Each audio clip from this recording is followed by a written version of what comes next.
Adelina, thank you so much for that lovely introduction. And thank you for inviting me for this opportunity.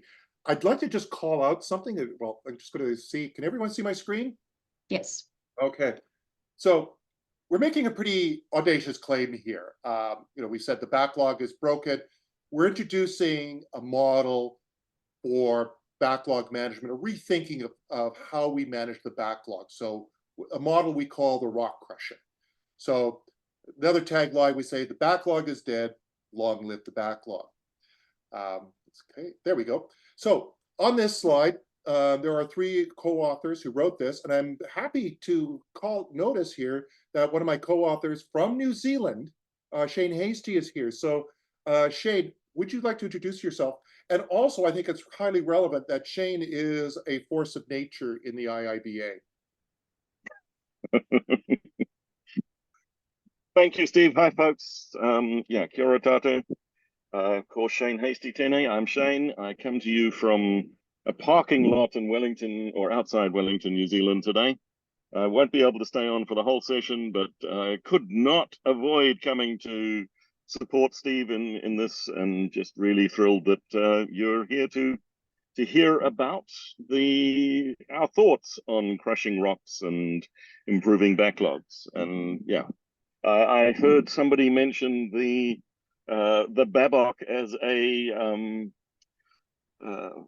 sacred artifact. I wouldn't quite go that far. I was one of the core team who contributed to Babok version 3. So I suppose I should apologize that you have to learn 527 pages of content for the exams. One of our goals when we started on Babok 3 was to make it smaller. We failed in that goal miserably, but we do genuinely believe that what we put in there is content that is extremely valuable for the profession. I also led the team, and Steve and I worked together, along with Ryland and a number of others, on the Agile Extension version 2 of the Babok. And a lot of these ideas, in fact, came from some of the conversations we had around those tables. So yeah, that's me. And Steve, thank you. Back to you. Thank you, Shane. And I just want to call out our colleague here, Ryland. He's down in that great state of Texas. And the one thing about Ryland, he was always the voice of sober second reason. Being actually a BA practitioner, that's his job. He's not a coach, not a consultant. He's a BA. And it was lovely because he would be the one who was, with the academic background, getting all excited, would go, Steve, that's good content for your next book. So Ryland, this was the writing team that we created the book. And I also have to call out Jazz Fuel from the IIBA. He was instrumental in helping us get together and put the energy into us actually writing the book. So you've heard a little bit about me, railway signaling. If you took the SkyTrain to work today, you're trusting my abilities as a programmer. That's why I hold on real tight when I'm on the SkyTrains. I joke, I designed the brakes. You should hold on tight. Okay. One very important economic assumption for any of this to matter, right? We talk a lot about Agile, we talk about a lot about lean, but we have to get down to the fundamental economics of this. Why are we interested in Agile, lean, flow? Is for us to economically succeed in the age of software, we must adopt a lean and Agile mindset. That's the fundamental economic assumption here. So that means lean. We believe that one of the most important ways for us to get a competitive advantage is to reduce the time from when we are requested to perform some work or deliver value to the time that we actually do it or deliver that value by reducing waste. Agile. All of us are familiar with the Agile Manifesto, which is a wonderful, refreshing document. But I sometimes believe that it obscures the economics of Agile. And I would define agility as sensing and responding faster than the rate of change or our competitors, right? So these are the two economic assumptions everything in this presentation is tied to. And especially with the Agile, we believe that by learning faster than our competitors, by learning faster than the rate of change, we gain an economic advantage.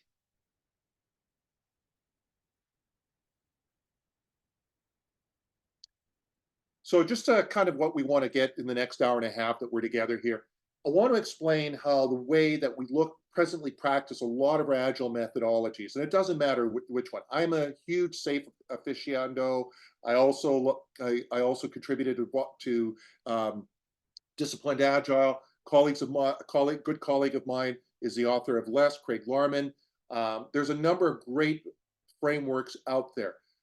But one of the arguments I will make is that sometimes the way that we look at them, we can see how the agile methodology, sometimes the way that we interpret them, hides the hardest part of building a software system and can inhibit flow.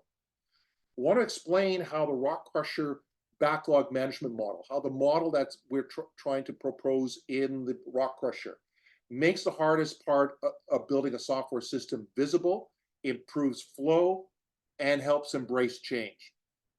And then we're going to introduce the Rock Crusher canvas. Everything's a canvas these days, right? To help us as a tool be able to diagnose the existing backlog issues and identify opportunities for improving. So why the book? Well, 20 years ago, again, a little shameless plug for myself. I wrote a book with Alistair Coburn, Paul Bramble, Andy Poles on how to write effective use cases. And what we were trying to discover, what we discovered was there were a number of people who were really struggling writing good quality use cases. Yet there were a number of people who were successfully writing good quality use cases. So what were these people doing that these were not? Was there a way to capture their practices and experiences and be able to help those who were struggling? And at that time, patterns were hip and fashionable, and that's why we wrote this book in the form of patterns. 20 years later, we're seeing the same issues. We're seeing people struggling with backlog management, that the backlog is not providing the benefits that it should be within an agile organization. And yet, some organizations are making effective use of that backlog. And so this book has been probably in the works, Shane, what you would say, we've been talking about this probably easily since 2012, 2013. Yeah, easily 10, 12 years. And developing the ideas, testing, working with clients, observing the issues that our clients are having, and observing what patterns were leading to problems and what patterns were leading to success. And rather than writing these as formal patterns and making it all academic, we chose a different style. We chose to build around this metaphor we call the Rock Crusher. And so that's how the Rock Crusher came about. So what problem are we trying to solve? Why are we making this audacious claim that the backlog is broken? So I'd just like to open up, and if we can do this, can we, is it possible to open up the Zoom whiteboard? Do I have to release screen sharing? Let me see. If not, yeah, I think it will automatically stop your screen share. So yeah. Perfect. So I would just like to have an extra little, let's take like 2-3 minutes here, and everyone just grab a couple post-it notes, and you can grab as many as you want. And I would just like to gather here. This is an exercise I like to do a lot when we're doing this presentation, because it's really revealing. What are some of the challenges you're observing or experiencing in managing your backlog? What are some of the challenges you are experiencing with managing the individual backlog items? So I would, please feel free to grab, a post-it note there, just pop it up.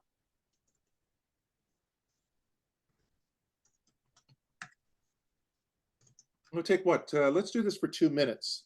Let's see. We have a time, is there a timer on this? Not? No, I guess not, but like, how long do we want to give to the participants? 2 minutes? I think 2 minutes would be enough.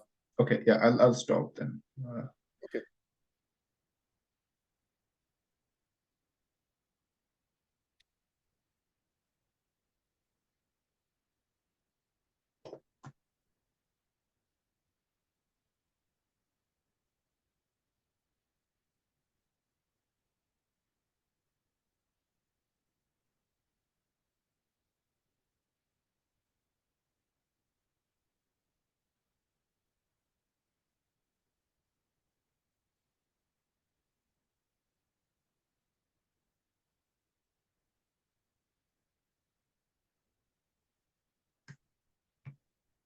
By the way, does anyone know if it's possible to save the whiteboard there?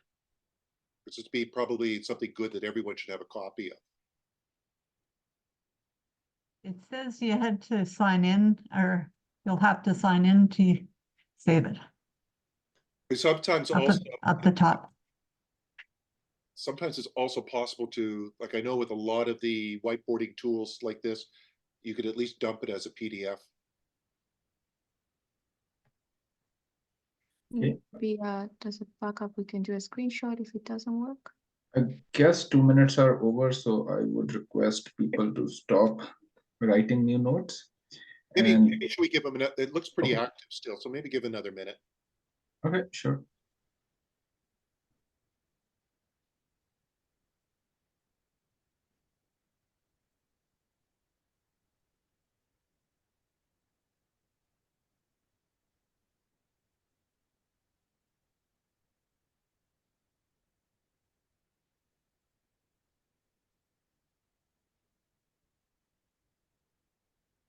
Yeah, there is an option to export as PDF, so we can do that when you're done. Fantastic, that would be great.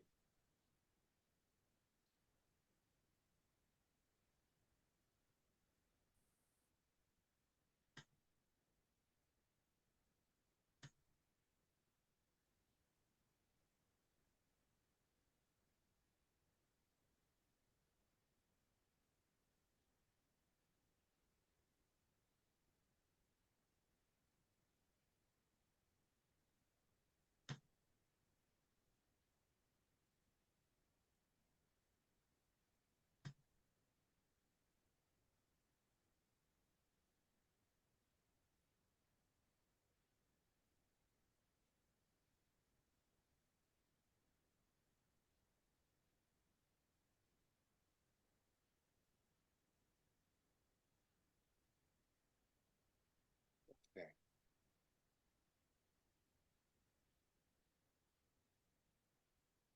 And we, okay, I think it's, could, you know, if you still have a comment on this,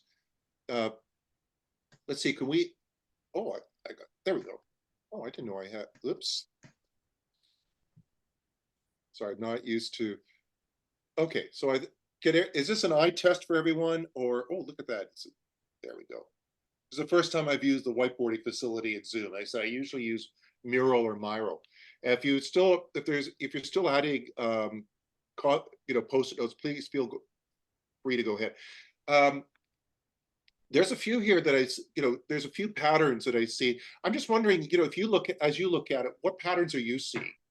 Like if you, what common patterns are you seeing here in the notes that we have?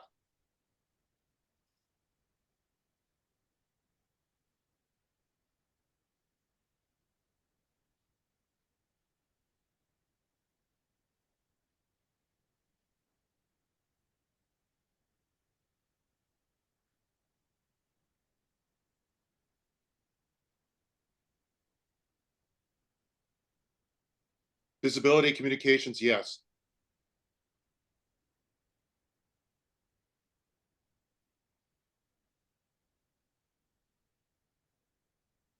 Oh, somebody is not seeing anything on the whiteboard is, I'm gonna, if I share, we're gonna lose this, aren't we? Okay, so what do we want to do now? Do we want to I just download this? summarize what some of the issues that we're raising. Like I see a few patterns here. I see, Mhm. you know, I see patterns like inability to effectively prioritize, backlog grooming, right? Those kind of tell me that, you know, we got the one that's interesting here, too many cooks in the kitchen, one backlog for multiple products. So those suggest to me we have a real problem prioritizing the work and knowing what's valuable. That would be one assertion I would make. Scope creep, it would be another example of that. We're not willing to throw work out. We're not being willing to say we're doing this and not that. The one about the tools is near and dear to my heart because I just spent a year and a half struggling with that. My previous client, they decided that their BAs and their product managers were using AHA, which they loved. And then somebody got the brilliant idea that, hey, we could do this in Jira. Needless to say, that didn't go over very well with the product managers and BAs, and suddenly we started seeing a bunch of rogue spreadsheets pop up, right? So information was not readily available to her. So they, like some organizations want to go low tech because they just find the tools challenging to use. Business comfort with the backlog tooling, similar. Some organizations don't want business users to be able to see or interact with the backlog, right? That's a really interesting one there, because I would suggest that, a point that we make, transparency and visibility is an important agile value. And when I hear something like that, it means we've got something much more fundamentally, an issue that we've got to fundamentally work with in the organization. And I will say this. You've heard potentially Alistair Coburn saying, people trump process. And I will add to that, politics trumps everything. There's no methodology on this planet that will cure bad behavior. We can make that visible, but there's no methodology that can overcome capriciousness. Any other comments before we move on? What you're seeing here, does this resonate with you? Yeah, that's my life there, yeah. Okay. We'll continue on if the ideas come on, and then we'll make sure that we can get a print of this and make sure everyone gets a link to it. Okay, I'm going to start sharing my screen again. Is Zoom, there it is. Can everyone see my screen?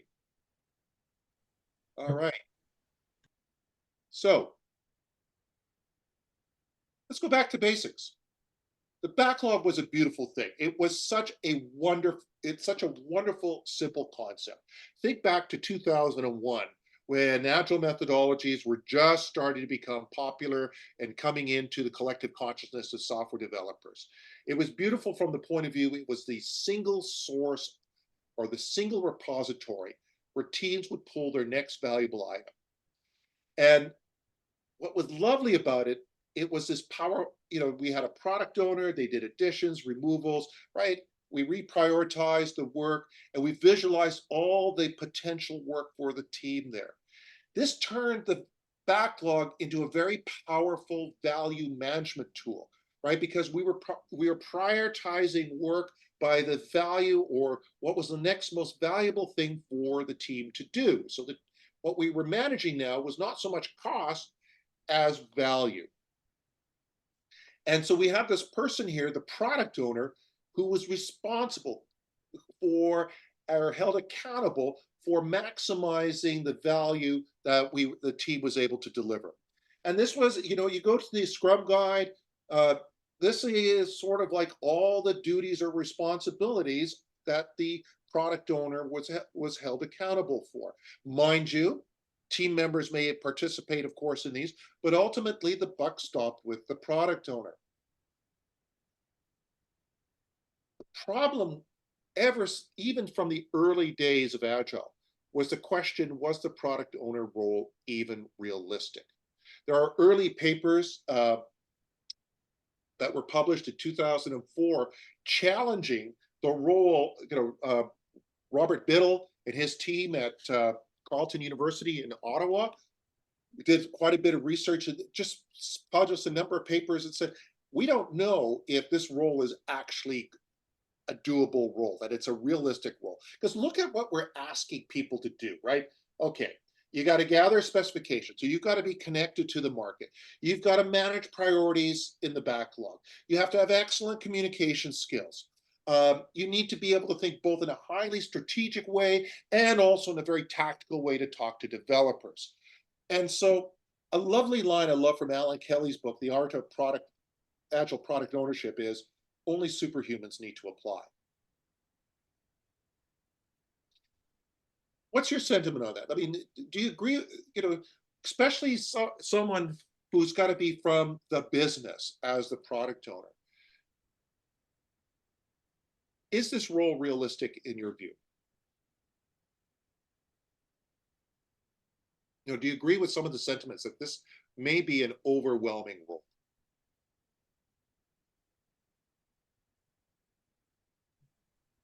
Yeah, I guess yes. Well, and this often accounts for the absent product owner, because especially if we decide to nominate a individual from a quote the business, they still have a day job, and then we expect them to be available to the team. Well, many product owners just effectively abdicate the role, and so you end up with teams that have an absent product owner. I apologize for this diagram. This was from a blog post I wrote a few weeks ago, and I thought, oh, why don't I use DALL-E, the AI image generator? Oh man, did I get trolled on this image? So I will never do that again. But the intent here was to show, just to try to call out a developer and a large number of individuals making demands on that individual. And where the question is coming from, and a problem we've observed in many organizations, is we actually ask the question, is your product owner really a product owner? To be a product owner, you need to be able to say, we are not doing that. More often what we find is that there's not one product owner, but there are multiple competing individuals trying to bend the team to their priorities. I noticed there was, for example, a card on our whiteboard that kind of pulled that out. And this is an example of the tragedy of the commons, or we kind of characterize it as the tragedy of the commons. And that's when many people enjoyed, look this word, unfettered access to a finite, valuable resource. You have a team, and you have a large number of people trying to bend that team to their will. The point of the product owner was to be able to say, no, I am going to say no to these because the team is a finite resource and we're only going to work on the most valuable items. Unfortunately, what tends to happen is this scenario here that we're trying to capture in this diagram, where the poor person is being just massively overwhelmed. Again,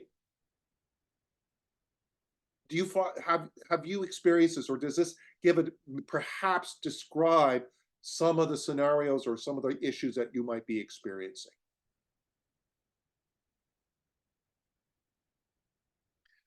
I think one of the things that is really important, there's a lovely definition of strategy. I'm trying to remember the chap who came up with this, but strategy is knowing what you are not going to do. This is really the important role of the product owner, to say we are not doing that. And unless there's somebody on that in that role who will absolutely say that is not getting done, they're not really the product owner, and we're in this scenario here. The other argument that we make is that the backlog hides the most valuable part, or the most challenging part, of building a software system. Frederick Brooks, in a paper he wrote in the 90s, and if you haven't read this paper, I would strongly suggest you do. No Silver Bullet, Essence of Accidents of Software Engineering. And he wrote there, the hardest single part of building a software system is deciding precisely what to do. What's your job as a BA? What do you do as a BA? Ultimately, what are you trying to do as a BA? Besides all the beautiful models, understanding the requirements, what ultimately are you trying to do as a BA? Trying to figure out what will add value to the organization and how to implement those. Exactly. Trying to figure out what to build, right? You've got a beautiful engineering team who's probably hyper competent and knows how to build something.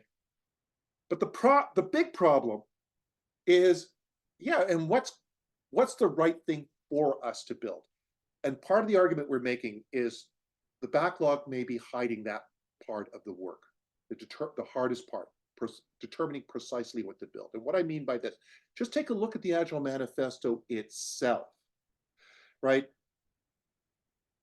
It potentially can be interpreted in a myopic way that coding is the most valuable aspect of adding value, that all the value is created in the coding. Look at how it's written. We are uncovering better ways of developing software, working software over comprehensive documentation.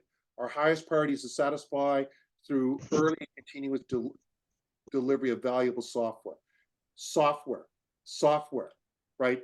It puts a lot of attention on those who are directly involved in creating the software. I will argue that the BA is highly involved in that, but it can also be interpreted, and unfortunately it often does get interpreted, that only those who are creating code are creating value. And that becomes the focus of our development team. And I'd like to expand on that topic a little bit more by taking a look at this through the lens of lean.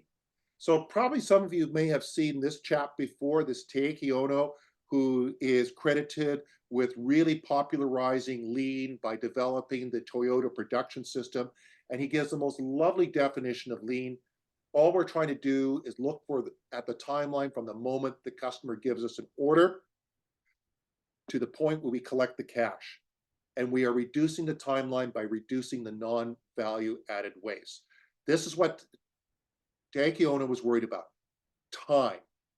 And so we can distill lean down into 5 principles. Precisely specify value by product. Translation, do you know what you make that's valuable? So what's your product? Do you know what your customers are buying from you? Do you know what your team actually delivers that creates value? Identify the value stream. Very fancy way of saying, and do you know how you make it? So do you know what your product is? Do you know how you make it? Make value flow without interruption. This is the flow aspect. This is looking at, once we start something, we finish it. We don't start it, stop it, delay it. The point is, we start it, we get it done. Let the customer pull value from the producer. In other words, don't push work into the team. Don't let the customer pull it, such that we can balance the capacity for your delivery with the demand for delivery. And pursue perfection is always be looking to get better. That's the 5 principles of lean. And the value stream is just a very fancy way of saying these are the things that we must do to go from concept to cash. So when we take this value stream, it's just like, these are the steps that we have here. Let's look at traditional agile development. In our classical agile thinking, the value stream, the moment we start some work to the moment we deliver it, concept to cash, idea to delivery, begins and ends with the product owner. So that somehow magically the product owner came up with all these ideas. Most agile methodologies do not account for how did this person, or who is sitting behind the product owner, where did this come from? So there's very little guidance. Hence, we tend to focus very much, most agile methodologies and most implementation of agile methodologies focus on creation of software, the direct coding of an idea. And what happens here is a mystery. And this is the problem that we're trying to call out. That yes, coding is valuable, but definitely there was a process that the product owner here went through to come up with the ideas and understand what are the right things for this team to be working on. Because clearly there was some process that we went through, unless we are a small team. And remember, Agile did start off as a small team methodology. There is very, very little guidance for what happens upstream and what happens downstream. And so part of the argument that we're making here is that a lot of the ways that we look at Agile, we have the coding tail wagging the product development dog. In fact, in most organizations, only about 40% of the value is only created in the design, code, and testing. 60% of the value is in the ideation and delivery. Comments? Feedback? No, Steve, you're wrong. Everything's valuable in the coding. Or can you relate to this? Does this resonate with you?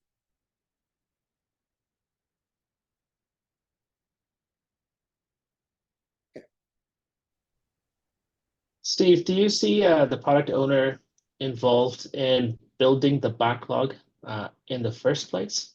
Oh, yeah, absolutely. I mean, that you saw in that first slide, they are accountable for the items being in the backlog. Now, do they do all the work? Keep that question, because that's where we get to this interesting concept, the village. They are accountable.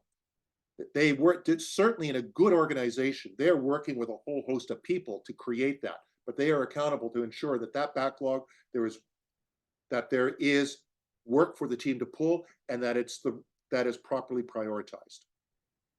Do they have to do all of it themselves? No. Do they have to write the user stories themselves? No. But ultimately, they're the ones that have to say, that's the right user story, and that's the right one to pull. So this is a bit of a paradox then, in that they were involved in the creation of that list, but now down the road, they're also now involved in identifying what we're not going to do for whatever reason. They're actually involved in that, because they're the ones who are saying we're doing this before that, and that means we can't do these things. They have to take into account this team has limited capacity. So even though they may be creating a large number of stories in here, ultimately they have to say what are the right thing, what are the most important things to do, because we're not going to get everything done. So because a lot of the agile methodologies we work with, there's only a couple that actually provide guidance for, the upstream and downstream practices. And most believe that the world does begin and end with the product owner. Sorry. My joke is nature abhors a vacuum. And so do methodologies. So what do we end up doing? Most of us tend to work in some kind of hybrid environment where we're integrating agile practices and waterfall life cycle. So we get things like Agifall, water scrumming, the Scrummerfall, right? We create these hybrid methodologies. Problem with this is this leads to the broken value stream. The backlog usually ends up becoming this buffer between the different learning cycles that are in the coding and implementation and the learning and feedback that takes place. Remember, go back to the original assumption that we had here as to why we're moving forward with this. Why are we doing Agile? We are saying that we can exploit fast learning cycles to understand, are we properly prioritizing items in that backlog, right? We can put something in front of a client or in front of the product owner and ask, is this the right function? Is this the right feature? Is this the right capability?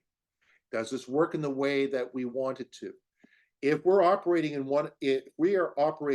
one of these hybrid models, what ends up happening is the backlog now becomes the reservoir of the requirements that we wrote up in our requirements document.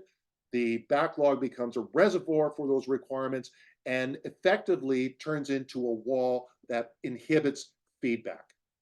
We may be operating a Scrum team or XP team or any kind of Agile team here on very short and fast learning cycles, but the learning upstream as, are we building the right thing, is delayed. And so the economic consequences is we get misalignment between the business and the team. The team is focused on creating great code and not necessarily focused on the strategic objectives of the business. We lack transparency. This wall blocks it. It encourages over-processing because we're going to build far more features than we need because we're not getting the fast feedback to say, well, that was a good idea at the time, this is actually more important. And believe it or not, Toyota had this problem, right? This is where the idea of the broken value stream comes from.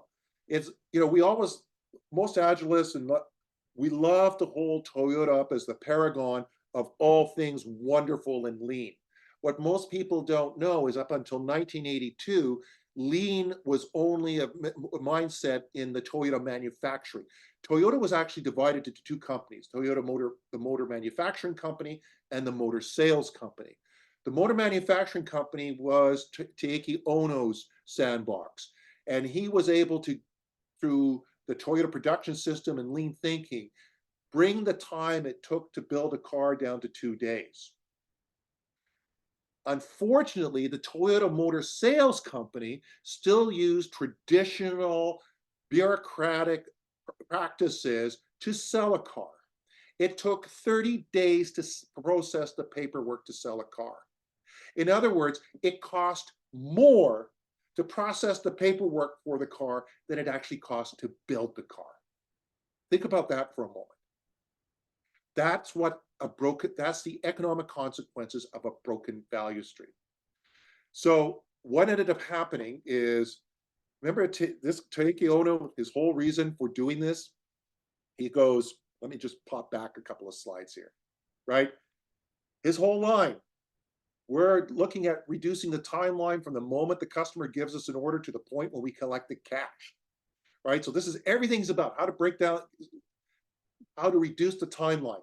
So he's got manufacturing down to 2 days. The business can't sell it in less than 30. In other words, they've completely squandered everything that manufacturing has been able to do. So he blew his stack. In 1982, the two companies were merged. The executive and leadership in the motor sales company was replaced by executives and leadership from the motor manufacturing with lean mindsets. In a couple of years, they were able to reduce the time it took to sell the car down to 6 days. It's not just, hey, I got my car faster. It also accelerated the learning cycles. It improved their economic outcomes because they went from selling what was ever on the lot to learning what the customers actually wanted. They were able to command higher margins on the car because they could sell the customer what they were asking for. That's what this is all about. This is the economic consequences and the economic opportunities we're looking at here. And this comes back to the misaligned interest.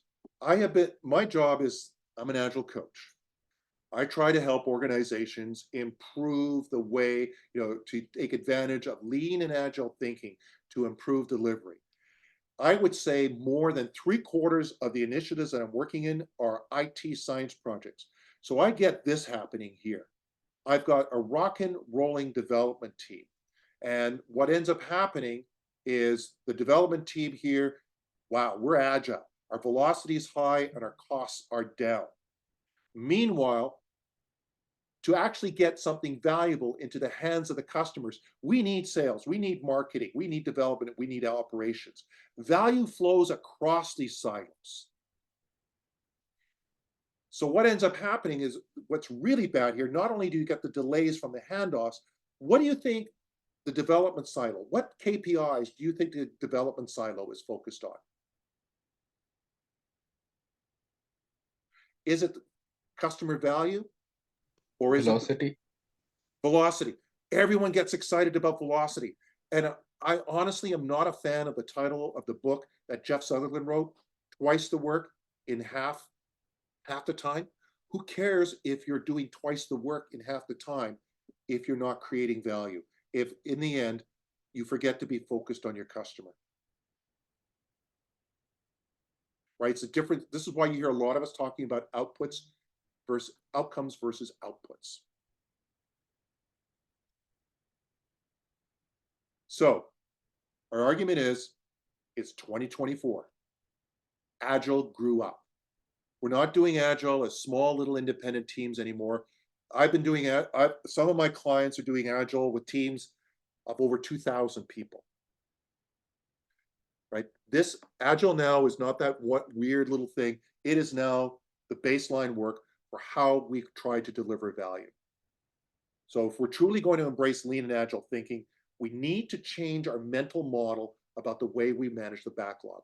I would say 75% of the clients I work with, their mental model of the backlog is the requirements reservoir. We've got to move back, we've got to move away from that and back to the original purpose of the backlog as a tool for active management of value, right? We are actively managing value delivery.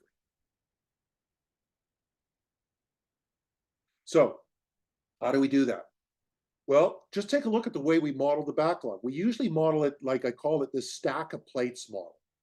And first argument, you're not going to get flow in a closed pipe, right? If you look at it, we push something into the backlog, we pull something. So the first thing is open up the backlog.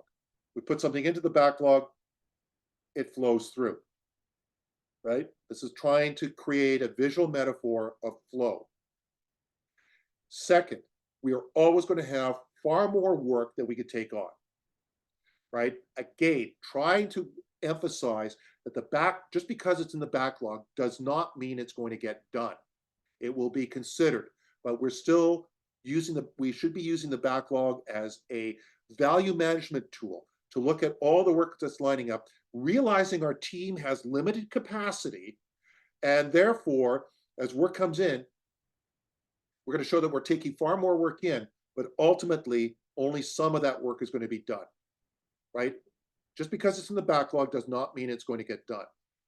And if some of that work is not going to get done, then we need a means of getting rid of it.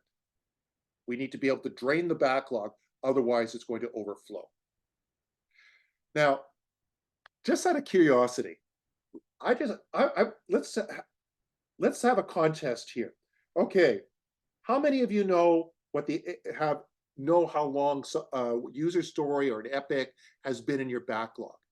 Right now, the record is 900 days. Can anyone beat that?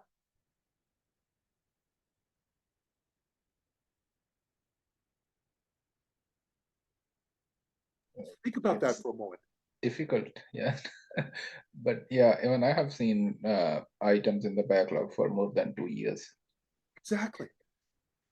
But do we really care? Sorry, Steve. I mean, because what we focus on is what is the most, topmost priority item and just work on it, even though like there are items in the backlog. Let it be there. Why should we care? Because it becomes mental clutter, and it also becomes, one of the most important things I believe is we should be explicit. We are not doing that. We need to be laser focused on what we're actually doing. Now, we'll talk a little bit about what we mean by removing something from the backlog, but the backlog should be, these are under active consideration. This is a value management tool. By leaving stale work in the backlog, we're saying this is still valuable and under consideration. We really do need to be able to say, this is no longer under consideration. The other aspect here is to understand that the backlog, the flow in the backlog is turbulent. This is something that's not well called out in a lot of applications of lean to product development, right? We have product development, lean came out of manufacturing, and therefore people have this image of things flowing smoothly down an assembly line.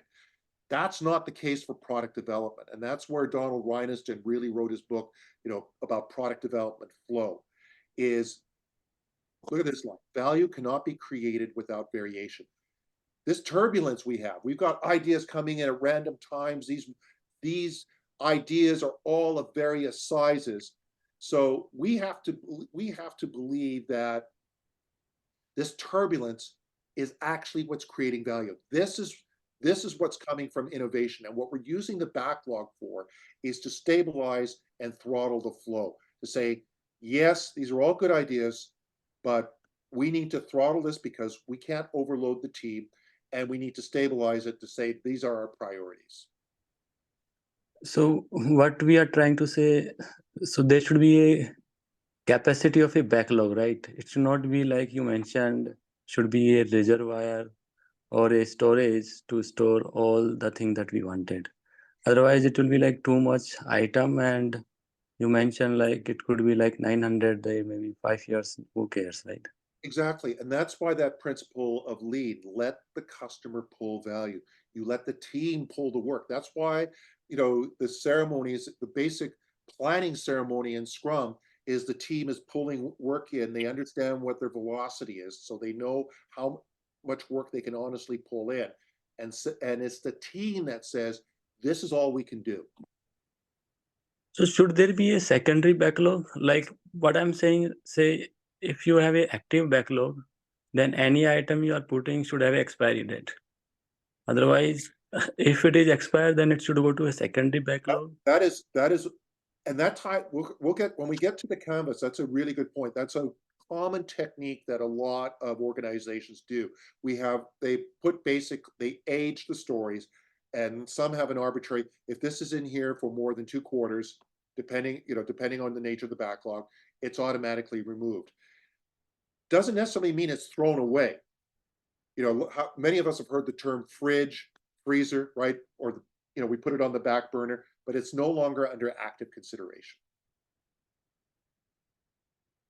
And when we get to the rock crusher canvas, there is something called the wastegate policy. What do we do with a story, an epic, when we remove it from the backlog? This diagram is not that great, but the other part of this is we put the backlog at the center of the team. To visualize it, we think of the backlog not being to the left of the team, something that is acting as this buffer or reservoir for the team, but at the center to show that the team is connected to the backlog and therefore connected to the enterprise. The duty of the enterprise is not to just be a creator of stories that the team pulls. The team needs to be actively involved in value management. So this diagram here, this is just an infographic. Best part of having kids, right? So this is, by the way, this is the artwork I'm using here is the older artwork. Then we have the lovely IIBA. I just too lazy to update this slide deck. But you'll see that if you go to the website, if you do go to the website, this infographic is there. It is also got hotspots on it. It'll give you a greater description. But this is the rock crusher. It gives you the funnel, solution, the team at the center, the wastegate. And so the intent behind the rock crusher is not to say the backlog is a bad idea. It's to return the backlog to its original intention, a tool for active value management, right? We're trying to solve the problem of the overwhelming expectations on the product owner. We're trying to provide patterns for, say, what happens beyond the product owner? How do we come up with these ideas? Try to address the problem of the broken value stream and really try to put a much bigger focus on the big picture. As BAs, you are working furiously, and that work should be visible and recognized, not just on the coding team, of how do we go from somebody's got a concept to the point that we are making the decision, that's the right work to do. So, I'm going to stop just there for a moment. Any questions before we go on and just look at how the backlog, how the rock crusher works? So one question, say we have backlog. Now we focus on one team that is basically processing the backlog item. So like you have the funnel and the outcome is coming from one side. I was thinking you can have parallel team. So you have one backlog and there are maybe multiple teams are working and they are getting the item from one by one. So that could increase the processing capacity of the item from the backlog. Absolutely. One of the chapters in the book, the rock crusher, the way this is drawn kind of implies, well, we're just talking about a team as classic Scrum team, 7 plus or minus 2 people. The rock crusher scales. We are deliberately ambiguous in how big that team is. And one of the chapters in the book on the rock crusher show how it is possible, how the different practices you could use to scale that. And we'll talk a little bit about one example here. We won't have full time to go into depth on that, but Ashok, you're absolutely correct on that. So just deconstructing the rock crusher, it has 5 elements, key elements on it. The funnel, it's really representing the idea that the workflow, the flow of work is turbulent because that's what creates value with product development. And the purpose of what's happening in the funnel is that we're throttling and stabilizing that flow. We have something called the thin pipe, and it's a metaphor. This thing right here, that represents the limited capacity of the team. We have the wastegate. This is probably one of the big innovations and observations that we did have with teams that had better backlog management practices. They explicitly threw work out. They were able to say, we are not doing that. That's one of the most important aspects of this is, can you explicitly say, we are not doing this? The other is the village. And our argument is, it takes a village to own a product. One person, one role cannot do it. And when we really start to look at it, the product owner, what we're really asking of the product owner is 7 roles. And we'll take a quick look at these roles. And then, of course, if we have something called the rock crusher, it must crush rocks. And a rock is any backlog item. So let's take a quick look at each one of these. Okay. The funnel is a recognition that flow is turbulent, right? And what we're doing here is we're trying to create a metaphor for active value management, right? We're not just putting things in there. It is saying that there's lots of stuff that's entering here and trying to visualize that, yeah, not all of this is going to make it to here. We are going to be throwing stuff overboard. And so the work that we are doing as a team, as BAs, as subject matter experts, as coders, is we are having to start to break things down, explore, decide this is more valuable than that, potentially throw things out, such that we have a stabilized flow of work that is going through this thin pipe. And that brings us to the thin pipe. Why did we create this idea of a thin pipe? Again, a metaphor. It's really simple. You push too much through that thin pipe, you'll clog it. And that represents what happens when you push work on a team, right? If you go into a little bit of queuing theory, what you'll discover very quickly, pushing more work onto a team will extend the lead times and increase variance. In other words, the more work you try to push on the team, the longer it's going to take, and the more unpredictable it's going to be. There is a natural point at which pulling more work or putting more work on the team gets you the opposite effect. In fact, when people are running around with their hair on fire, busy, and nothing's getting done, it's because too much work has been pushed onto the team. So that's why we have this metaphor of the thin pipe. There's only so much work that we can affect, that the team can get effective throughput at. Push more through than we can, it clogs, and we will not be creating value. We will be busy, but we won't be creating value. It's like when you have too many cars on the number 1. The wastegate also is really saying, because we have limited capacity to pull things through to the team and deliver to the solution, and we need to have an explicit policy for removing things. And you can see how we've defined flow here. What goes in must come out, right? When we delay work in there, we're turning the backlog back into a reservoir. And so we have to really say, look, only a fraction of the work we're actually going to do is going to get done. And so it's really important for us to practice saying, we're not going to do that. Because when we leave something in the backlog, it's sort of like, yeah, we don't want to have that uncomfortable conversation about what's not going to get done. So again, flow-based, what goes in must come out. One way in, the funnel, all this is going in. 2 ways out, the thin pipe or the wastegate.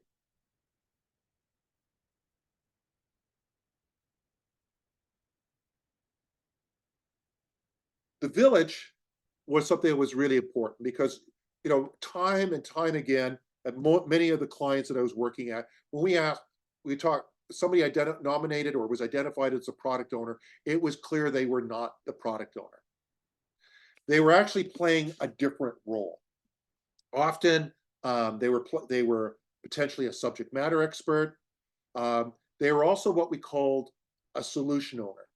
The typical scenario there that we observed was the designated product owner was only interested in a fraction of the work that was in the backlog.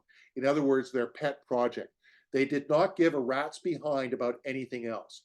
The poor team then was left to fend for themselves, and that's where we got the tragedy of the commons. The product owner was not doing their job. All the product owner was doing was serving as, they had a pet solution. They might be playing the role of a subject matter expert as well, saying, this is what I need you to do. But the team had all this other work, and the product owner was not prioritizing it for them. And so you had a number of competing voices trying to bend the team to their will. And I'm sick and tired of hearing people on a team go, why is the team not able to finish stories in a sprint, for example? And it's very simple. Their priorities are not my priorities. This is people on the same Scrum team who are working at cross purposes. So we said, look, there's actually two ownership roles that we have to call out. There has got to be a person who honestly owns the backlog. They're the person who will say this before that, and we're not doing that over the entire backlog. That's different from the solution owner who may own the specific solution. And there may in fact be multiple solution owners. So this is why these two roles are accountable for the value that's being delivered. And you may say, well, geez, two ownership roles, we're going to get a conflict there. Yes, we just might, but we're making it explicit and transparent so that we can deal with it rather than having it hidden, right? That's the whole point of Agile. Agile doesn't solve your problems, it makes them visible. This makes the conflict between the backlog owner and solution owners visible, if that conflict exists. We have an analyst, right? That's the person who is trying to keep everything together here. We have customers, subject matter experts, stakeholders, and a team, right? We break out these roles as accountable. The backlog owner and the solution owner are the accountable roles. The responsible roles, the analyst and the team, and we have supporting roles in the customer, stakeholder, and subject matter expert. Now, I want to emphasize these are roles. This is probably, again, me being an old boomer here. A lot of you Gen Zs and millennials may not get this reference. There's a wonderful old Stanley Kubrick movie called Dr. Strangelove. Kind of a dark satire, but really great. Peter Sellers, one individual, played three different roles in that movie. So I want to emphasize here that these are roles. It is conceivable on a small team, one individual may be playing all these roles. You as an analyst, right? You may be playing the role of an analyst and a subject matter expert. You may be a member of the team as well, right? It's really trying to get clarity on what roles are people really playing and really what role is unfilled or not being properly addressed by the individuals. So, Gabe, this is why we have the two ownership roles. We have the backlog owner. They own everything in the backlog. They have the final say on this before that. We have a solution owner who says these are the important features or backlog items for this solution. They have to work with the backlog owner. Again, in a smaller organization, one individual may be playing both of these roles. What you find often, though, what we're trying to make transparent here is there are often multiple individuals in this role. Eric. Hey, Steve, a quick question, because I know some of the organizations might have a product manager role, which is more customer facing, more like the solution owner. You framed here. Yep. Solution owner, I apologize. I cut you off there. Go ahead. Oh, sorry. Yeah, and they will also have a product owner, which is more focused on delivering a particular product or feature or a group of features. So is that a similar concept here, or is that different? It is a similar concept. The reason the reason we didn't use the term product manager, overused term. It has a specific, and just like you identified, it also has a very specific meaning in SAFe. So we just said, look, there's somebody designated as the backlog owner, there's somebody designated as a solution owner. And so when it comes to whatever specific methodology, For example, if you're working in SAFE, yes, more than likely, the product managers are playing the role, SAFE product managers are playing the role of a solution owner. Mm. Okay. Who Okay. the Thank you. backlog owner is, you know, it may not, in SAFE, it may not be the product owner. It may be actually the business owner, right? Again, it's understanding, it's looking for that person, because the problem always is the person who's designated as a product owner or even the product manager, the question you have to ask, can they say no? Who can say no? And it's unfortunate that Shane is not here, because he would tell you the story of a client that he was working with, where ultimately it turned out, guess who in the company was the actual product owner who could say no to something? The CEO. Got it. Exactly. Ultimately, it was and they actually got the CEO. This is a smaller company, but still, who can say no?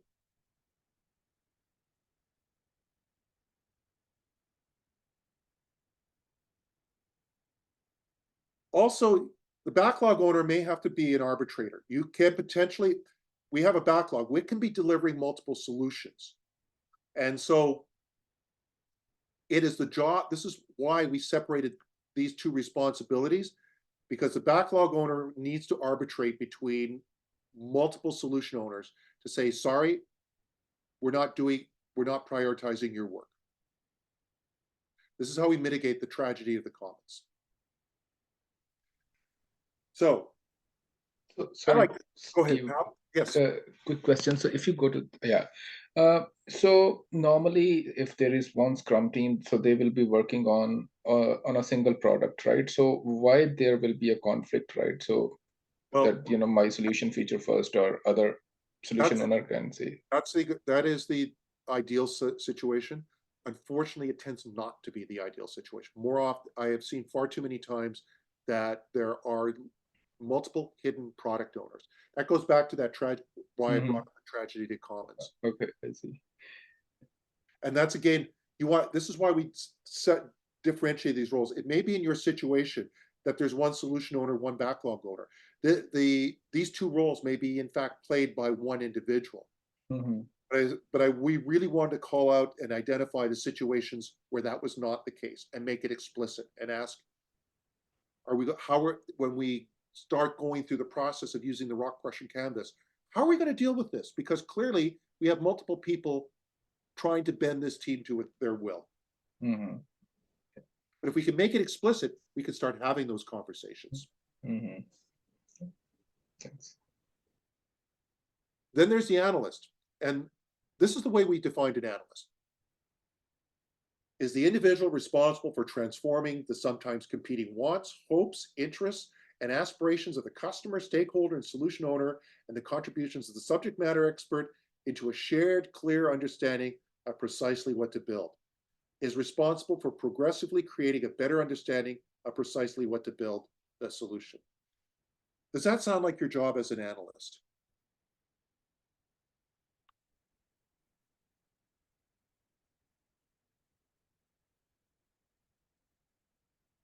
Your day-to-day job of, yep, I've got all these competing interests, and somehow and different points of view and perspectives on what the product should be, and somehow I have to come up with a common shared view of the product.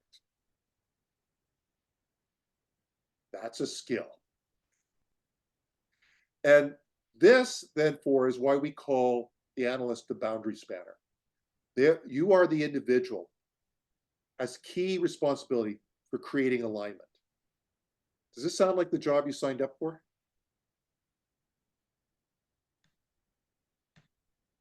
I've worked with analysts in the past who think their only job is to write documents and create models.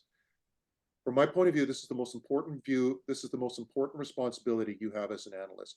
Can you get all these competing people who talk different languages to come to a shared, clear understanding? There are different collaboration models for the analyst. You may work directly with the backlog owner. You may work with solution owners. You may be part of a member of a specific agile team, right? There's a number of different ways that you could collaborate in this system. But the key is there is an important, we're explicitly calling out the importance of the role of the analyst in developing it. Now, again, this is a role, not necessarily a job title, right? A team member, this could be something that the backlog owner or solution owner is doing as a subject matter expert. But in the end, there is somebody who needs to be playing that role of the analyst. It's a member of the village. Questions on the role of the analyst? Okay, let's talk about the, let's talk a little bit about rocks.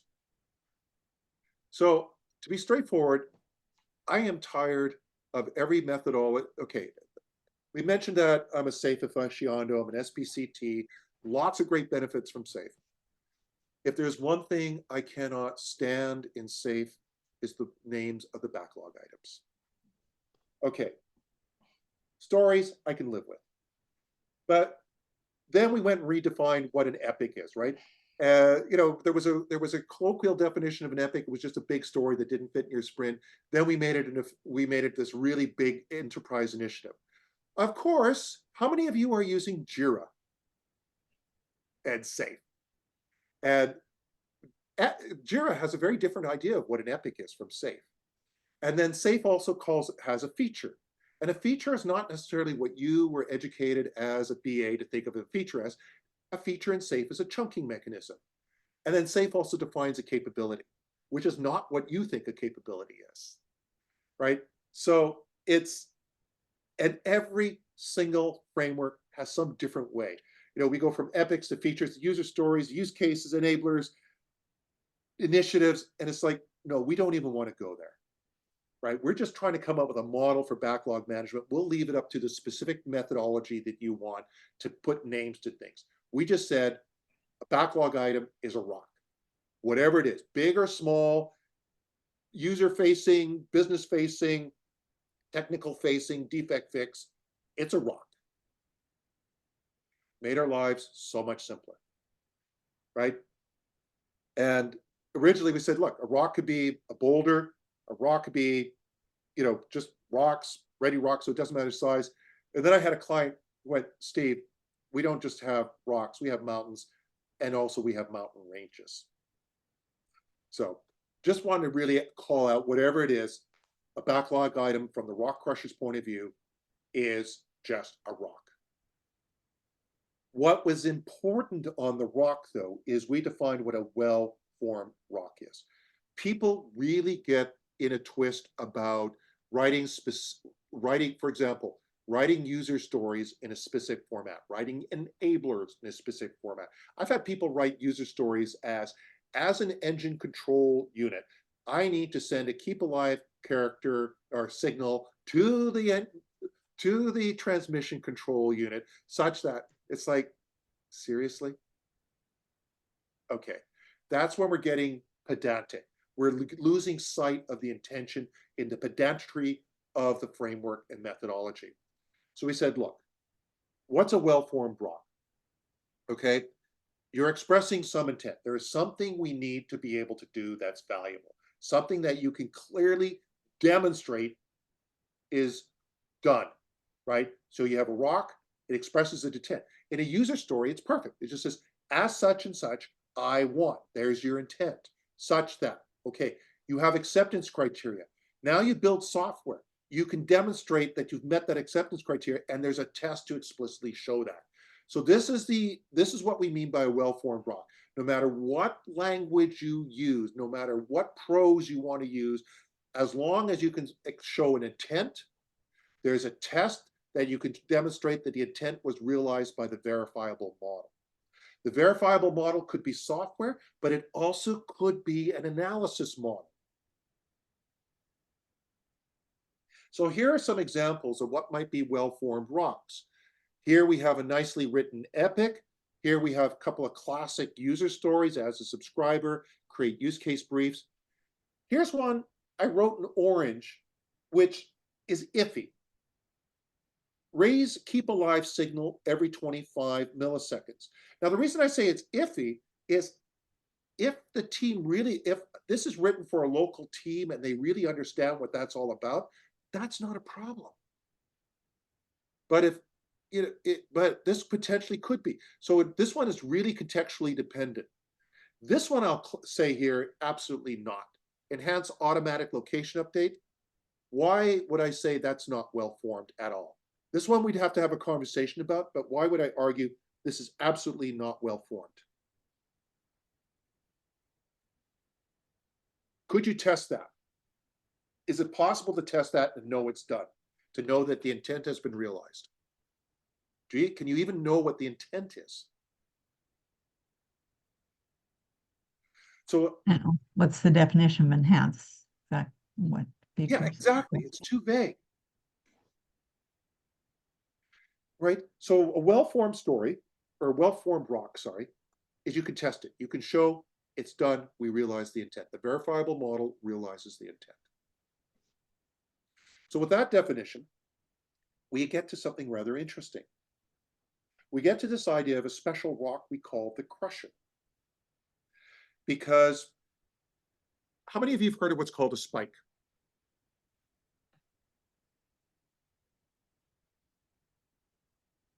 Yep. What's a spike? When you don't know what to do and you want to do some investigation. Exactly. It's a story that the team creates to say, we don't know enough about this. It could be a technology issue. It could be a coding implementation. It could be a diagnostic thing. We don't know enough about this. So we're going to create a small story to learn to answer a question. Well, we said, that's something, it's often as an analyst, as we're trying to refine the big rocks, as we're trying to take a big idea and break it down, there's work that the analyst has to do. And this is the thing that's driven me nuts for years, is that unless it's coding work, we don't create a story for it. We don't call out building a model, trying to understand how a big story works or to solve the problem space. And so we called this out. We said, look, there is a special rock called a crusher. It captures the work to help us refine the backlog. And that was inspired by this idea. The rock crusher is a mining metaphor, right? Part of mining is these things called mills, ball mills, rod mills. And in here, you throw rocks into the mill and you throw these heavy steel balls in there. And what you're doing is you're using these balls to crush the rocks. And I'll be very straightforward. I was tempted for about 3 seconds to call these things balls and decided that was not a good idea. So the intent here is still analogous.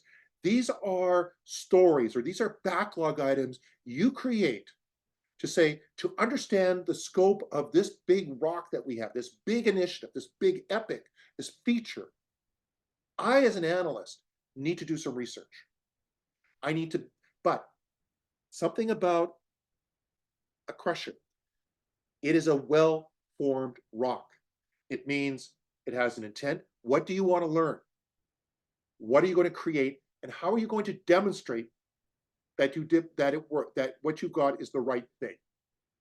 So you need just because, a crusher is still very much a rock. So what we're trying to do with crushers is make the process of learning visible and managed. Right? We're saying what the work as an analyst does is valuable. It should be managed like any other work. Now, we called out also 3 levels of verification, right? In the early stages, we can have a level 1. You don't have to go into too much detail. Just walking a scenario over something may be more than sufficient. Level 2, maybe you've gone out and talked to people, got feedback, did some analysis of data from the field, did research. Level 3 is that we're actually at code. So what's the suggested format of a crusher? Well, clearly, you as an analyst, for me to know what the right thing to build is, then for me to build a model, for me to continue my conversations with the clients, this is what I need to learn. The acceptance criteria. How will you know that you learned it? So here's an example. Understand engage art.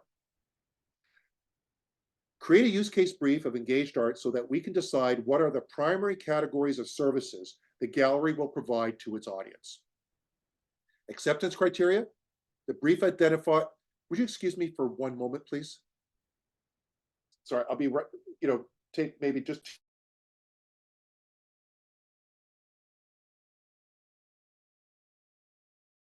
Let's just wait for 1 minute, please. Thank you.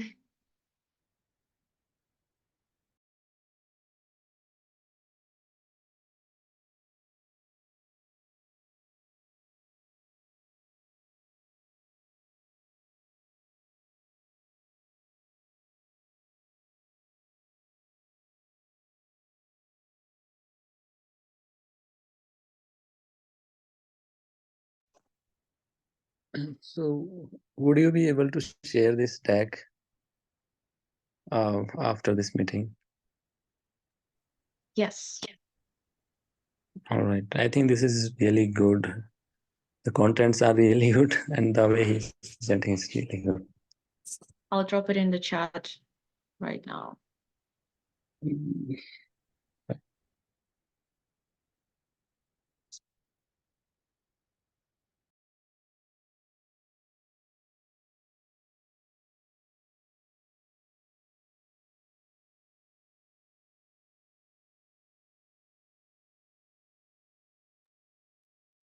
My apologies, the cat got herself tangled up.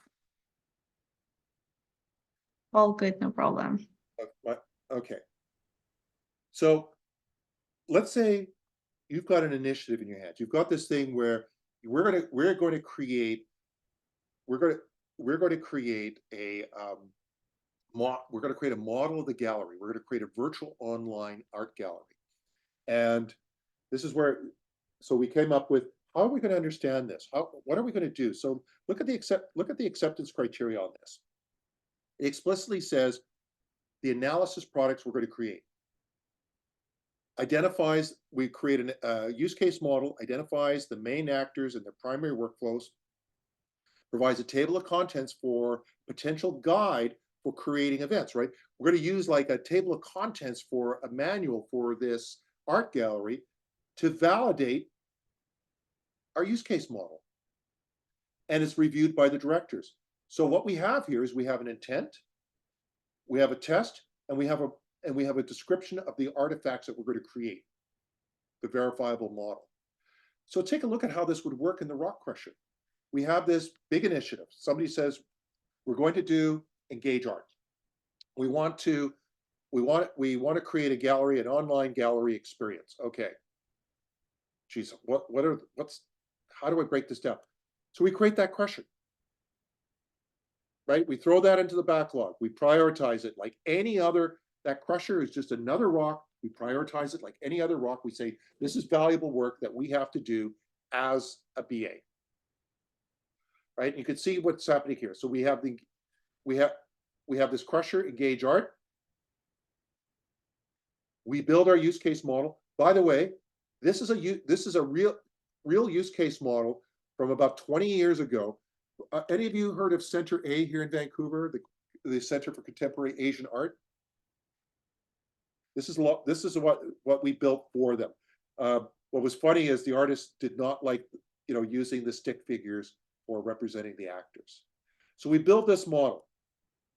That helps us crush this big rock here into its children. That gives us the guidance to crush this into, you can see here, we came up with, okay, the number of the use cases here, that helped us define the child rocks for engage art. And then that we published a table of contents to demonstrate verified learning. So the intent, again, is the crusher here, just like if we were writing a user story for software, we are going to create something that we could demonstrate at a sprint review demo to say, here is the story, this is what we needed to learn, here are the work products, here is what we learned. And this makes your work, it makes the work of the analyst and the refinement and the learning visible, and it becomes something we can manage. There are anti-patterns associated with crushers, right? These are rocks just like anything else. So it's possible that they're not right sized. Right? You could, that the analysis effort could run forever and ever, which is what we want to avoid. They don't have a testable acceptance criteria. They're private to the analyst. Right? These are all, we want to, there's a number of things, there's a number of anti-patterns that could throw this out. But the intent, what we want to be able to do here is really say there is value in learning.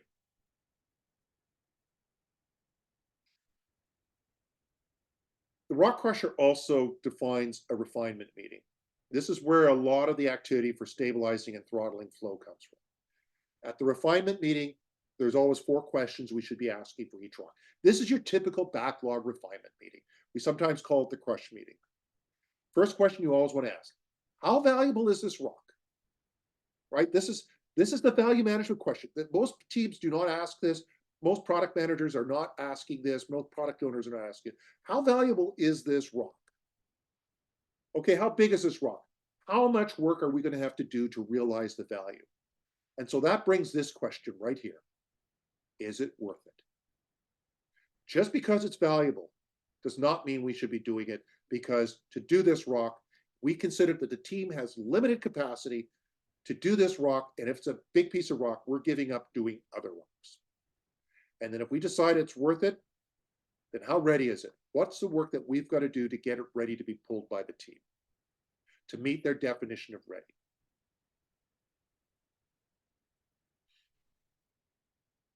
Now, when we're in that refinement meeting, we're looking at these rocks and trying to get them ready to meet the definition of ready for the team so that they can pull them through that thin pipe. So there's 3 ways that we can refine it.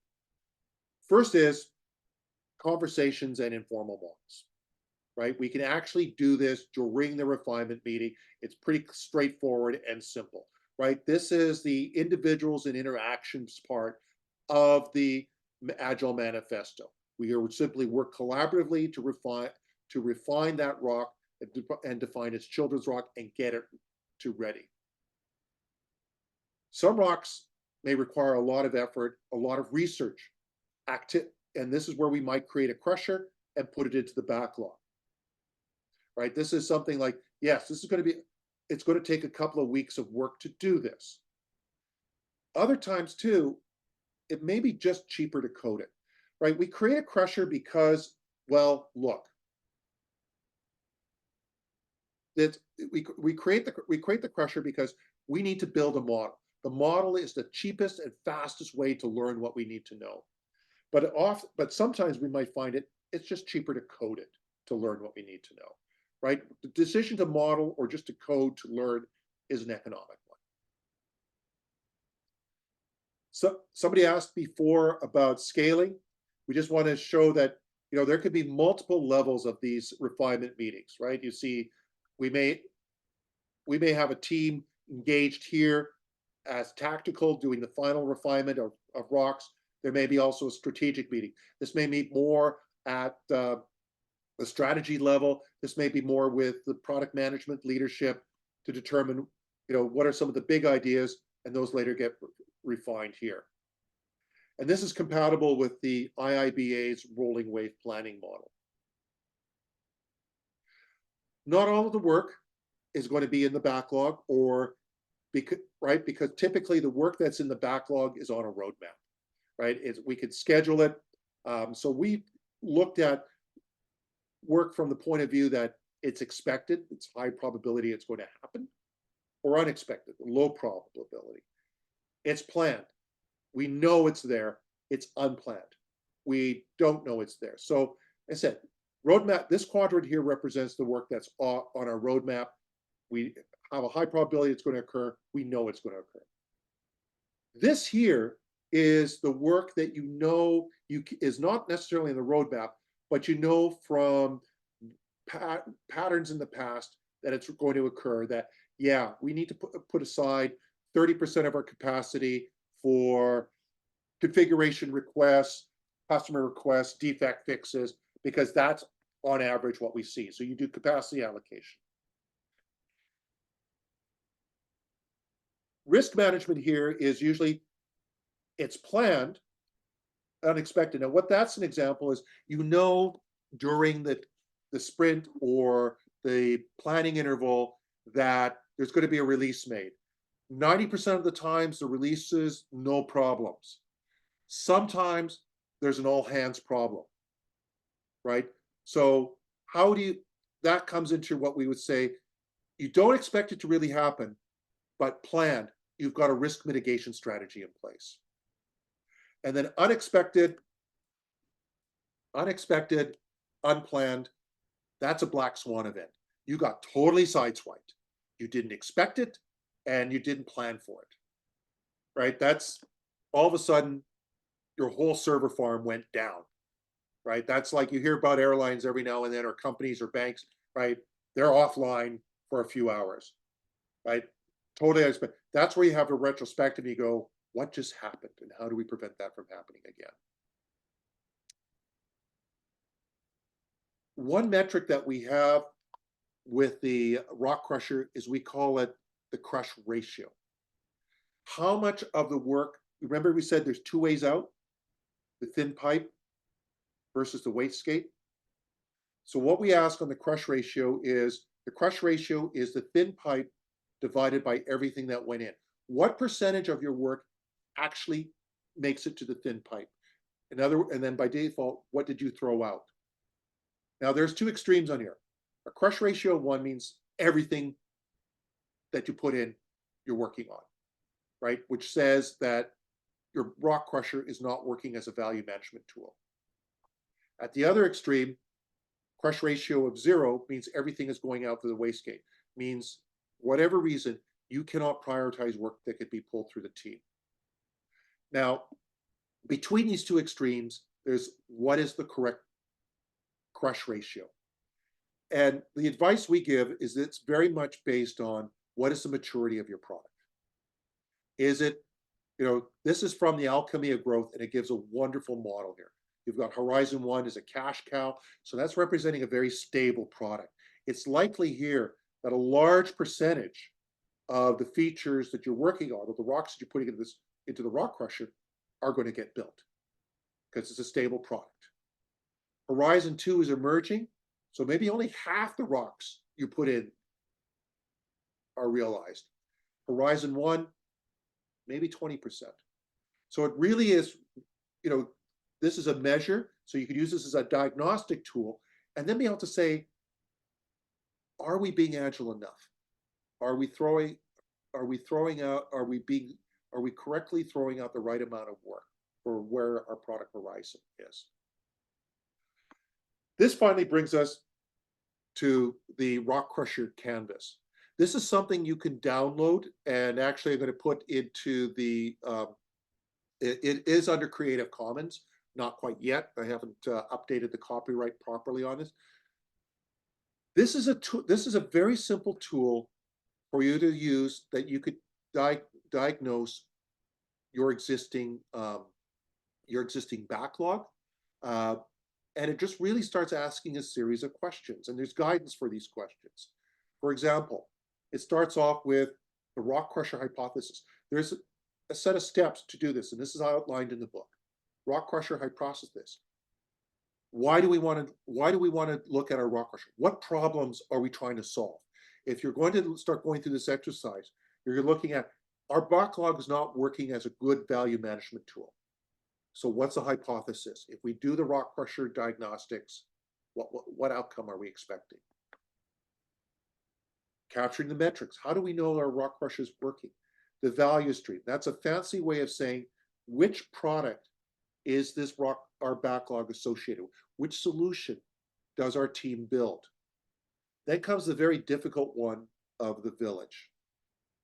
And the mistake that most people make is they just look at the existing team and say, right, the product owner is playing backlog owner, these roles. No, you sit down and really ask, given what we know of the definition of the backlog owner, solution owner, analyst, do we actually have people really playing these roles? Is there even somebody in this role? Or is it the situation that all we have are these, our solution owners, and no one's actually taking responsibility for the overall backlog? Do we have somebody playing the analyst role? Who are our stakeholders? Who are our SMEs? Who are the members of the team? Horizons we didn't talk about. This is part of the stabilizing the flow. What's our intake policy? This goes back to a question we had before. What do we do with rocks that we throw out? Do we just delete them forever? Or do we put them into some kind of cold storage? Well, how do we eject rocks? Do they have a best before date? Do we have some kind of work in progress limit? When are our ceremonies? What's the crusher policy? When do we, as an analyst, you start creating these crushers to help you learn about the rocks? So this gives you sort of like the overall, this is a very powerful tool. Like I said, you just sit down with your team and start trying to answer these questions. Some resources that are available to you. Hang on, my mouse is not working because it's full of cat fur. There is a website, rockcrusher.org. Let me do it. And of course, we have the book, and we would say, please get a copy of the book. I was going to try and give away a couple of books, but I was trying to figure out how to do that tonight. Is there a way we could do that? I just don't know then how, if a person wins a book, how do I send it to them? I think we can ask some questions, and then whoever is the first one to answer in the chat will get the book. Do that. And then we can ask the email ID of that person, and then we can contact. Okay, so we're at the questions. I just want to show one last thing here, just get out the presentation. But this is the Rock Crusher website. It is still sort of in beta. That's because I'm a terrible website designer, but I'm trying to get other help. You can see here, there's the Rock Crusher here, which you can explore. These are all live, so you can go through the Rock Crusher, understand more about the roles, Rock Crusher intake. You can download the canvas from here. So these, there are downloads available. There's lots of articles. There's an FAQ that's slowly developing. There's why is flow important. There's blogs, some downloads for you. So we're starting to develop it. One thing that I'm trying to figure out is how to add a forum to it so we can have an interactive dialogue on this. So that's essentially my presentation, and went a little longer. I was hoping I may have more time for questions and answer, but I'm here. Hey, Steve, how do you, okay, so previously in one of the slides, you talked about how part of the team was not in concert with another part of the team. They were competing on the objectives and such.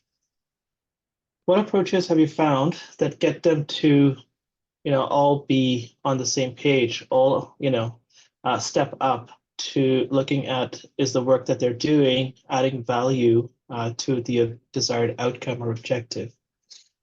Well, the intent behind the product owner, in our methodologies, is that we're aligning the team to the backlog so that the whole team is aligned to the same mission via the backlog. The problem is that often the backlog is actually masquerading as multiple backlogs.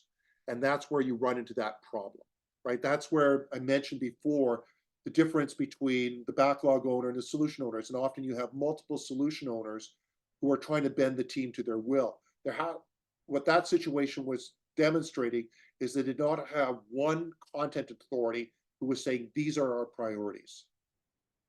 So that what was pointing out was a problem in their ability to prioritize the work and align to a single backlog. Their backlog was hiding multiple backlogs effectively.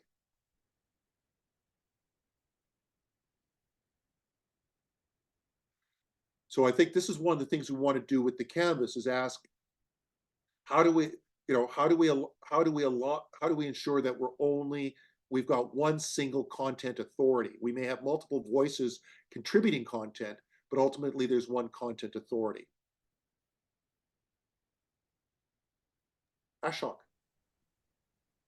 Yeah, so when I just don't know this, maybe the part of the question is already answered, but this is more about, say, when we talk about the backlog and the rock. So at an enterprise level, any initiative, consider it as a rock game. Now the enterprise has like different department or line of business. Now in each line of business, you have their own separate sprint or agile things going on. Yep. Even in our line of business, we have two managers, they have their own sprint. Now, when a rock comes from at a strategic level or at a enterprise level, so that rock came, and I just don't know in how many backlog has to go and how many sprint it has to go through. So when you do this presentation or do you coach and explain like how the backlog concept works. So the way I see at a concept or theoretical level, it makes sense.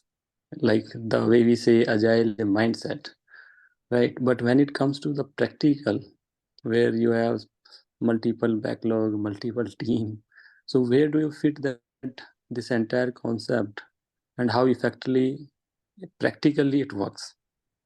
So there's a I'm number. just thinking. Yeah. I just don't know whether you got my question or. Well, one of the things is, for example, again, just making a quick reference to SAFe, but this would work for Scrum at scale, is, in the book we describe how you would at scale.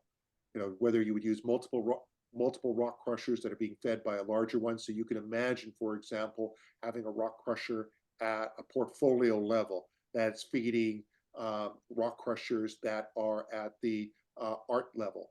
So that's one tactic there. This is also what we did not bring into the book, for example, is how do you create we didn't say how you as the backlog owner know what the priorities are, because part of that comes from the methodologies or practices that you are operating under. For example, you are going to have some kind of business objectives, strategic themes that are informing you. This is what are our priorities as an organization. And you're going to be having, and as a backlog owner, you're going to be having conversations with those stakeholders, with the subject matter experts, as to what are the appropriate priorities of those rocks. Right. So, okay, yeah, that makes sense. Now, say we talk about product owner, right? Now, typically in these days, in organization, the product owner is like BA hired or maybe someone who had a prior experience in product owner. He came. Now, actually, is he really a product owner? I mean, you already asked this question and stressing on this. So who owns the product? If a person who is not a product owner, now in the same example we were discussing, you have multiple backlog, you have one big cross row came from the at the enterprise level. Now who will be the product owner in this case? Like the product I'm talking.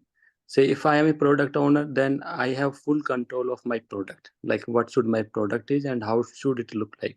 See, But when the things comes from like big rock type of thing, and you have multiple product owners, so what do you define in this case a product owner would be?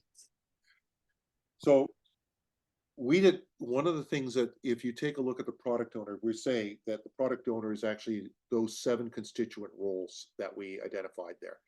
So and the whole point that we had here was, is this person that you've designated as a product owner really operating as a product owner? And unfortunately, in many cases that we've observed is that no, they're not working as that idealized product owner.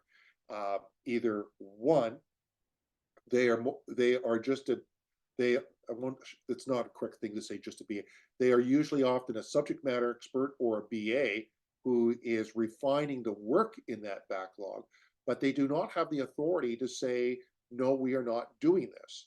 And that's a really important, power that of the product owner, which most product owners don't have. And that's why we wanted to call that out. Now, with respect to the question that you have, you can definitely see a situation where we will definitely have multiple.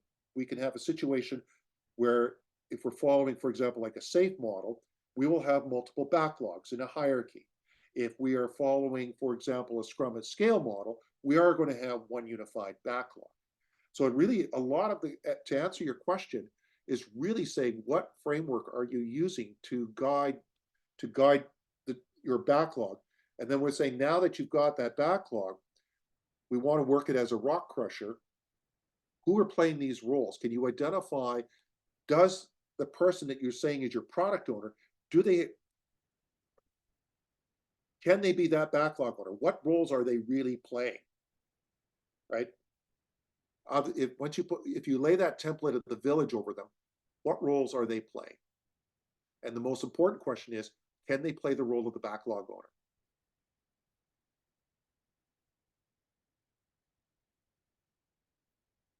Yeah, that makes sense. Thank you. Jaya, There's a question in the chat first, but which one? Let's see. How can we prioritize items in the backlog to ensure alignment with business goals and stakeholder needs? So that really comes down to part of that. Is this valuable, right? When we go into the refinement meeting, asking the question, how valuable is this? Part of that is, given that we know these are our business objectives, is what we're talking about here aligned with those? Right? Because there's there's certainly multiple aspects to value. It's not a single facet. Yeah, you're right in this case, because say if that so for each maybe I should say for each or different business, for one it is valuable, for other it may not be valuable. So I think the important thing is who decides what is the value and when it should be delivered, right? Exactly. Because for one it is important, for other it's not important, and they are not at all interested in that, right? So I think the issue is when you have multiple valuable product, then which one is the valuable that should be picked up first, right? So in the scenario you're describing there, like, first of all, it is the responsibility of the role we're calling the backlog owner to say that's not valuable. For what, yes, that's a great idea, but it's not aligned to our business objectives or our strategic themes. Right? So that's the responsibility. That is one of the responsibilities of the backlog owner, is to ultimately say, we're not doing that. Now, when we have multiple backlogs, we want to be a little bit careful there, Ashok, because there's, are we talking about we have multiple products that we're working on? So these backlogs are independent of each other. So they're representing multiple value streams. Or are we talking about these are backlogs feeding multiple teams who have to closely collaborate together on a single value stream to deliver a product?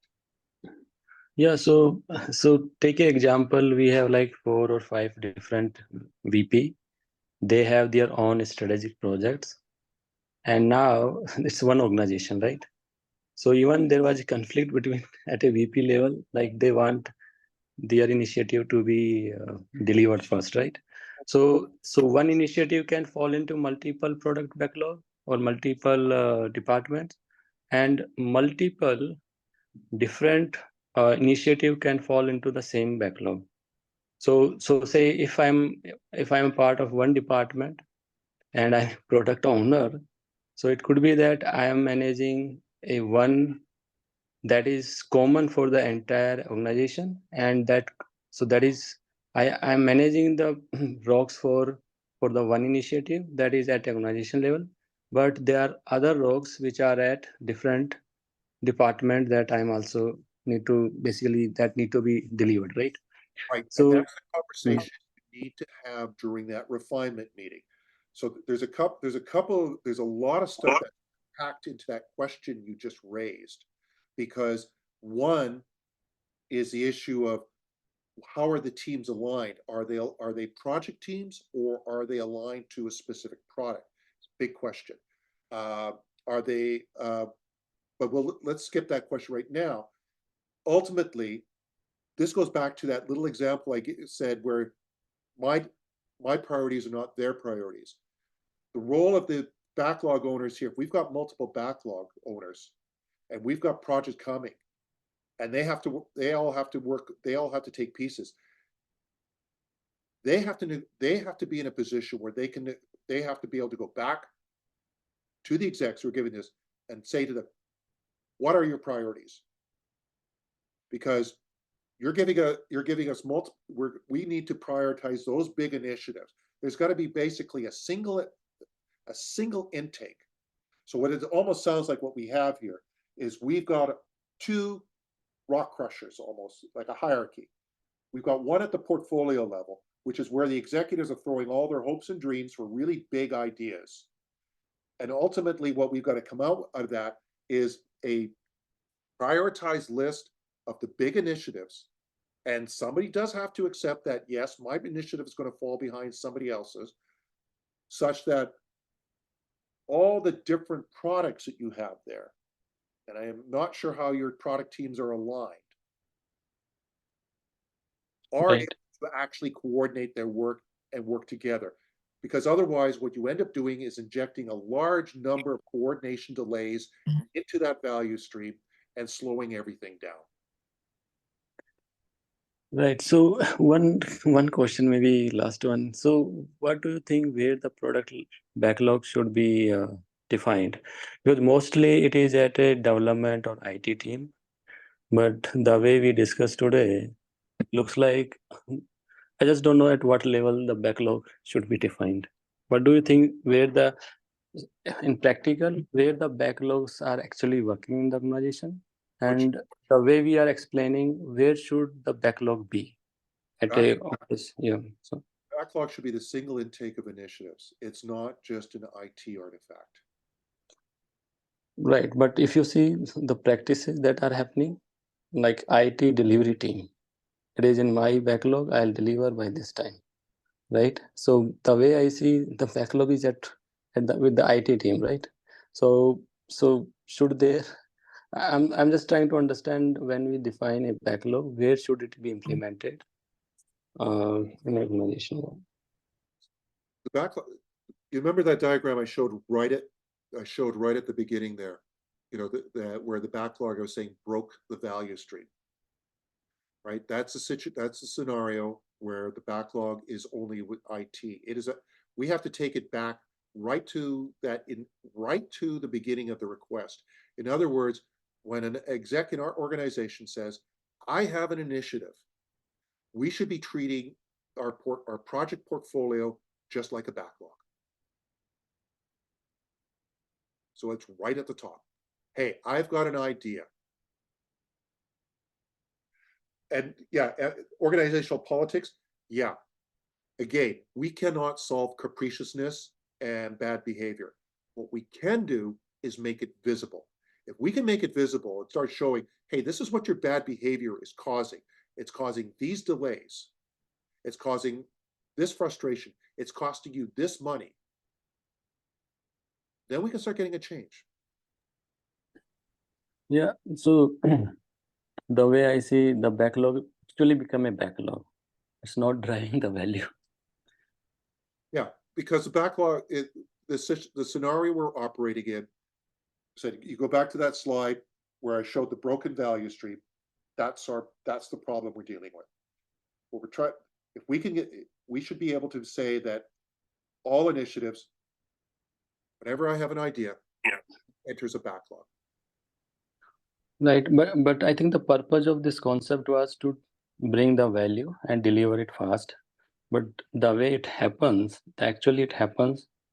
it's doing other way around. It's actually backlogging, right?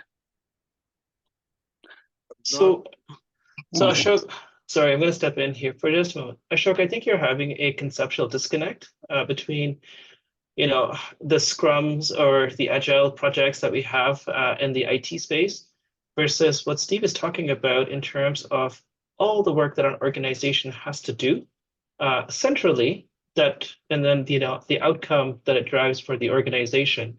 So look at it holistically, because you have to look at, okay, here's all the work that we want to do. Here's the capacity that we have to do it. Here's what we can truly achieve in terms of value and outcomes to drive the organization forward, as opposed to, the focus being at a per project type of level. Steve, feel free to correct me. I think you're right. Yes, that is exactly it. Okay. We have to take that. This is what the whole argument is. We need to take this holistic point of view. But if you're looking at it, mechanisms like, for example, crushers, right? Yep. We're trying to make visible the entire analysis process. We throw an idea into the backlog, we're flowing it through our development value stream. Right. So the other thing too is there's a huge behavioral component to this. It's not just, process mechanics, right? The behavioral component of you having to overcome your fear of having to bring this up with those who are, your seniors and all that stuff like that. You being willing to have those uncomfortable conversations as part of your growth, and that courage that you build up in the process, and over time that increases your confidence and builds rapport, and also helps career progression.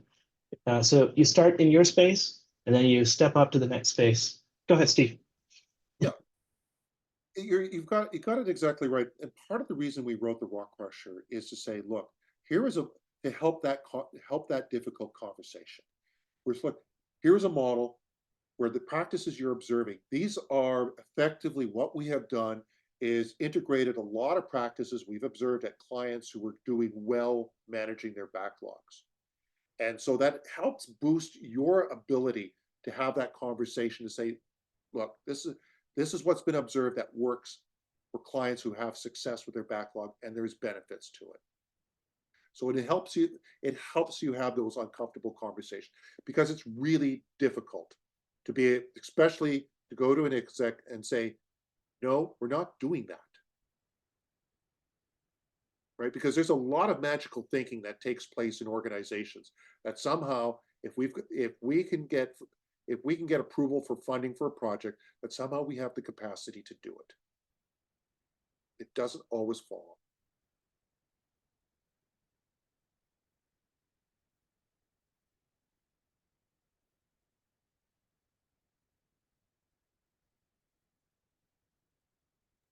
Okay. Ashok, are we good? He should send you something, Steve, for this private consultation. But we have to wrap up now. Somebody has a question? No, I think. Okay, I don't see any hands up anymore. I just put my C Prime email into the chat. Perfect. If you have questions about the Rock Crusher, don't hesitate to drop me a line. Thank you. Can you share your LinkedIn as well? I think some of us would like to connect. Okay, let me just quickly get that for you. Thank you. Thank you, everybody. We're going to wrap up in the next 1 to 2 minutes. Thank you so much, Steve. Oh, you're most welcome. I enjoyed really this. great. We did share the presentation in the comments twice. If anybody didn't catch that, let me know. I'll share it again. Perfect. I'd also like to invite everyone to follow IBA Vancouver on the social media sites and Tigers LPP are there, and share some of the tips that you learned from this presentation. Thanks very much, Steve. You're most welcome. And if any of you start trying the Rock Crusher, let me know how it works